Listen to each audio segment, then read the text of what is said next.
So, very good morning to one and all. So, once again, welcome to VLSI class, VLSI design class. So, let's go to concentrate. In the previous class, we discussed about FPGA architectures and also FPGA design flow. Right? In the previous class, we discussed about FPGA architecture and also FPGA design flow. Now, in this class, now let's go to concentrate on some advantages of the FPGA, and then you can go for the Xilinx 4000 series FPGA. Okay, so let's go to what are the advantages of the field programmable gate arrays. Okay, the first one is high gate density. First advantage of the FPGA is high gate density. Okay, because that is it offers a large gate count. Okay, high density, this gate high density means it offers large gate count. You can use number of gates here. So compared to the PLDs, that is the programmable logic devices, they are less dense because the programmable PLDs are less dense. So very less gates you are going to use in case of PLDs, but in case of FPGAs, we are going to use larger gate count. Okay, that is the advantage. That means high gate density. And similarly, second one is a short design cycle. Okay, the short design cycle. This is the second advantage of the FPGA. And also low cost. Okay, the cost is very low. And it can replace small scale integration and also medium scale integrations. There is another advantage. We are going to mask out these SSI and MSI chips. Okay, you can replace these MSI and SSI chips. That is the advantage. And low risk and highly flexible. So low risk and they are very flexible. And also reprogrammability. Okay, so in case of FPGA, there is a chance we can, in some FPGAs, we are going to reprogram our design. Okay, similarly, it is suitable for phototyping. Okay, it is also suitable for phototyping. These are the advantages, okay, of FPGAs. Similarly, you are having some limitations. Similarly, you are having some limitations of the FPGA because the FPGAs are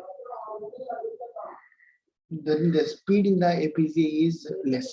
It is comparatively less in this case, and also the circuit delay depends on the performance of the design implementation tool.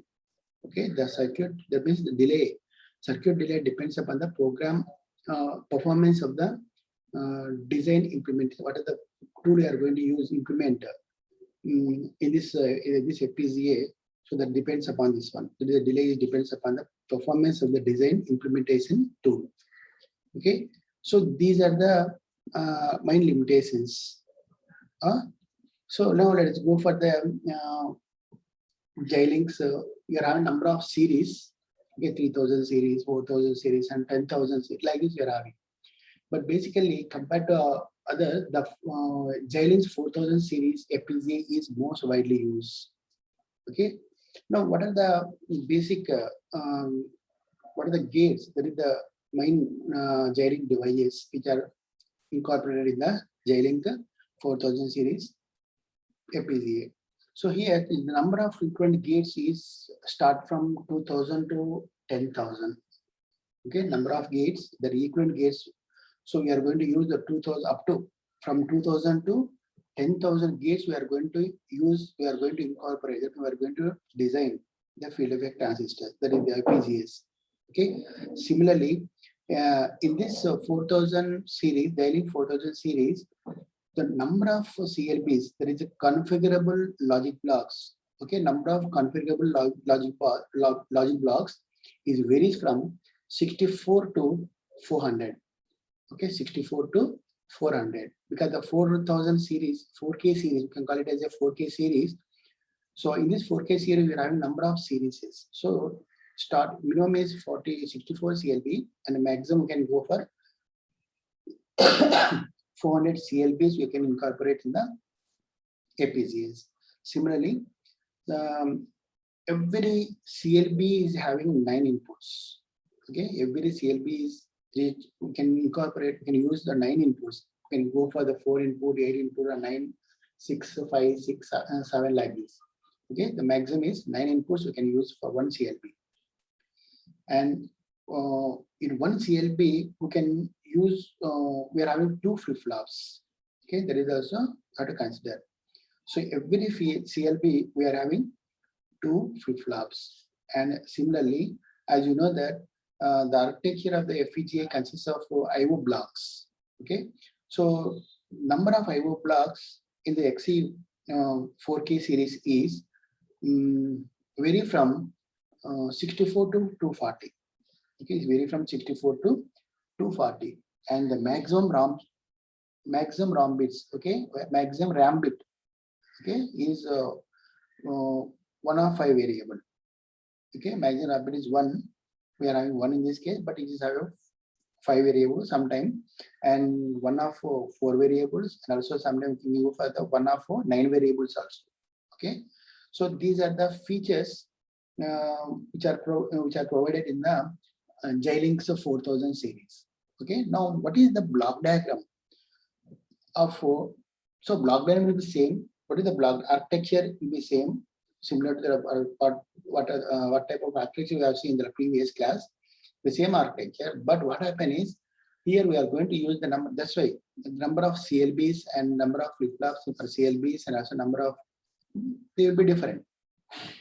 Okay, now what is the structure of CLB? Now we'll discuss. Okay, let's go for the block diagram of the CLB. In 4000 Xilinx, there is XC, we can call it XC 4000 series. So Xilinx 4000 4K series or 4000 series FPGA. Okay, now we'll go. This is the block diagram of 4K series CLB, Xilinx 4K series CLB. Okay, now we'll discuss what is the function of this 4K series and what are the blocks we are having in this 4K series. Okay, so let us consider here I have more number of additional features compared to its previous version. Then the previous version is nothing but 3000K series, but compared to this 3000 series, we are having number of additional features. Okay, we'll see one by one here.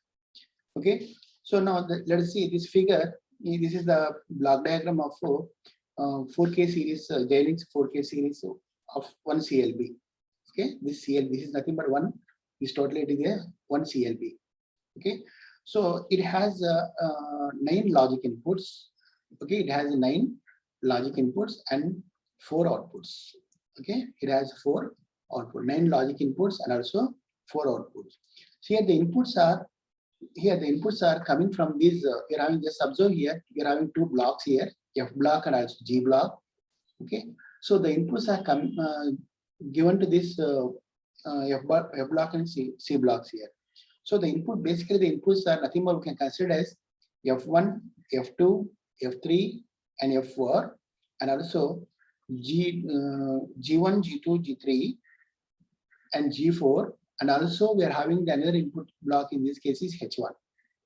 Okay, totally we are having 9 inputs. Okay, so this is H1.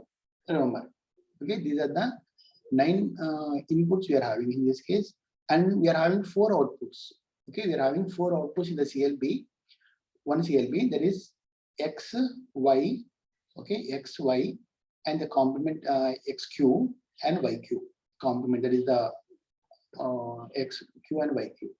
Okay, so X and XQ and X, XQ, Y, YQ. Remember, okay. So these are the 4 outputs and these are the 9 inputs. Okay, and it can generate 2 independent functions of 4 variables. It can generate, so how many variables here? 2 independent functions of 2 variables. Okay, 2 variables. And the logic function, here just observe here, the logic function G, and this is the logic function F. Okay, so the logic function G is a function of, okay, this logic function is a function of G1, G2, G3, G4. Similarly, the logic function f is a function of f1, f2, f3, and f4. Okay, f4. And we are having the third block. Okay, we are having the third logic function block h in this case. This is the logic function h. It is a function of, this is the function of f, z, okay, just symbol, f, z, this is the function. So you're having three inputs here. So it is the function of g, and also the function of f, and also the function of h. Okay, this is the function of h1. Okay, so and also it can generate any functions of, so it can generate any functions of 6, 7, 8, and 9 variables. It can generate any function of 6 variable, 7 variables, and 8, and also 9 variables. Up to 9 variables can be generated. A function can be generated. And in this CLB, we are having two D flip-flops. Okay, we are having two D flip-flop with enable clock. Okay, it consists of two flip-flops. Okay, every CLB will consist of two flip-flop with enable clock. Okay, enable clock, and whose outputs are the flip-flop outputs will be XQ and YQ. Okay, XQ and YQ. Other two outputs must be X and Y, which are obtained. These two are obtained from the combinational circuit only. Okay, combinational logic function generator. That means they are coming from, just see, this is coming from this multiplexer output. Okay, these H and F is the functional block. These are the combinational circuits. Okay, these are nothing but combinational circuits. Okay, which are directly coming from the functional block F and H. Okay, and just remember the XE4K series, the seal in this XE4K series, we are not having the feedback. That means internal feedback. There is no internal feedback in the XE4K series CLB. So whenever we required an external feedback, the outputs of these flip-flops, that is the flip-flop outputs, it can be routed to routed to externally to the back to the functional block. Okay, back to functional logic block. Okay, logic inputs. Okay, these will be routed to these inputs here. So therefore, and also this will consist of set and reset. Okay, this also the CLB has set and reset input that can be independently configured. It can be independently configured to connect these SD and RD inputs of each and every flip-flop. Okay, these will be connected to the SD and RD by using this control, set and reset control. Okay, so this set and reset signal is that is connected to SD and RD of the two flip-flop. So depending upon, you are having the two controls here. Okay, so using this set and reset input, the flip-flop could be set to either set or we can reset. Okay, by using this SD, S and R, we can reset the flip-flop or we can reset the set the flip-flop. Okay, that means set to 1 or set to 0. Okay, that the content of the flip-flop either set to, that is Q to 0 or Q to 1 by using this set and reset flip-flop. And so we are having another input here, that is the clock input. You can call this is the clock input. So this clock input, this is another, we are having a clock input here. Using this clock input, these flip-flops, these two flip-flops will be triggered.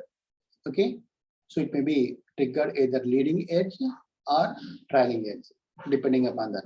Okay, just observe basically this clock signal is the edge triggered signal we are going to apply here.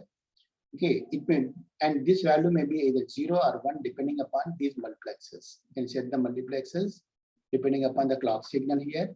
So the clock signal will be set to this value or set to this value depending upon the multiplexer. You can edge triggered or the level Okay, alternative, positive going data, negative going data, leading or lag. Okay, trailing edge clock signal. And these D inputs are coming from the inputs of this flip-flop. Okay, basically it is fed from the 4 input to these from this multiplexer. Okay, the inputs are coming from these multiplexers, and whose input are connected to the logic blocks. Okay, whose inputs are connected to the logic block. That means some inputs will be coming from the logic block, and some other input will be coming from the D input, data input. Okay, this is the signals we are going to connect the input here. Okay, and these are the several and also we are having different multiplexers inside the logic block depending upon the functionality and depending upon the input signal, output signal. We are going to use these as the. This is about the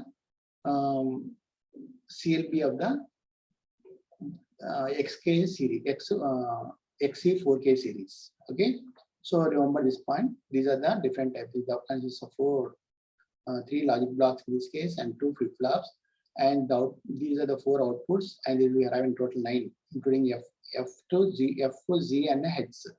Okay, these are the inputs, and we are having another input called a K signal.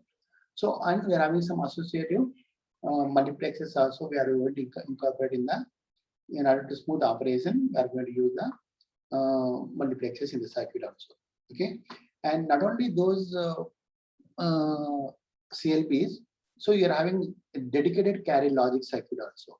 We are having dedicated carry logic. For example, I will go to the dedicated carry logic.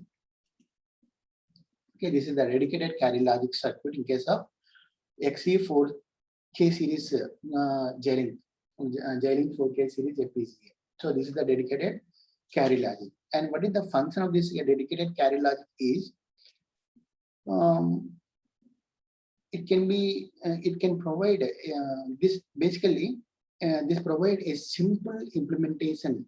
It provide basically a simple implementation of you're having the combination is the adders, and there is subtractors, increment and decrement. Okay, and other operation there is called counting. Okay, counters. So that is the you can easily add by using this dedicated carry logic circuit. We can add. We can use this dedicated circuit for the adders because by adding the numbers bits here, we require some carries. So that we are having a dedicated carry logic here, and a subtractor also we can use an increment and decrement, and also the counters also we require carries here. So this can be obtained here, and in this case, each cell consists of carry logic for 2 bits. Okay, carry logic for 2 bits, and function generators F and G. Okay, function generators can be used to generate, and the function generators can be used to generate some value. Okay, in case of addition. So what happened? We are having the basically each cell in the dedicated cell consists of carry logic for 2 bits. Okay, only 2-bit carry logic, and sum of the bits you can get at this point. That is by using this F and G logic functions. Okay, and the carry lines can and similarly. So the carry lines between the cells will be hardwired. That means carry lines cannot be programmed here. Okay, they'll be hard. We can call it as a hardwired. That means it is a permanent connection. You can say that it is a permanent, not programmable. Okay, that's why it is called hardwired. That means it is not a permanent. Okay, the carry lines between the cells will be hardwired between the cells. Okay, carry lines will be from one cell to another cell, which is directly connected, but not it is not programmed. Okay, and because of this connection, what happens is the propagation of the carry will be very fast. Okay, so this allows the carry propagation to be very fast, and the carry in this block in this J-Link's 4K series, the carries will be propagated vertical direction only. Okay, vertical direction between the cells. Okay, like this here. These are the cells here. There are number of cells connected, and the carry lines will be connected in the vertical direction. Okay, and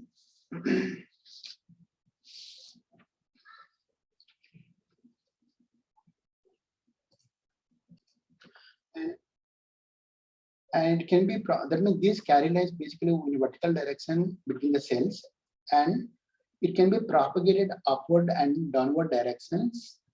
And the direction of these direction is selected by a multiplexer M1. Okay, the carry will be propagated upward direction or downward direction, and it can be controlled by this multiplexer M1. Okay, and you are having some other multiplexers M2, M3, and M4, which allows some of the F and G functions, some of the F and G function generator inputs to come from the carries. Okay, from this carry. Okay, come from the carries instead of coming from directly. Okay, that is the main important here. Okay, come from the normal F and G cells, you can get from the carries from the function generators F1 and G1 from the carries of the circuit. So this is about the dedicated carry logic in the Xilinx F00 400 400. That means 4K FPGA. Okay, so that is about the block diagram of the 4K series, and also dedicated carry logic of the 4K series. In the next class, we can go for the IO block. Okay, that's the most important block in this case is IO block.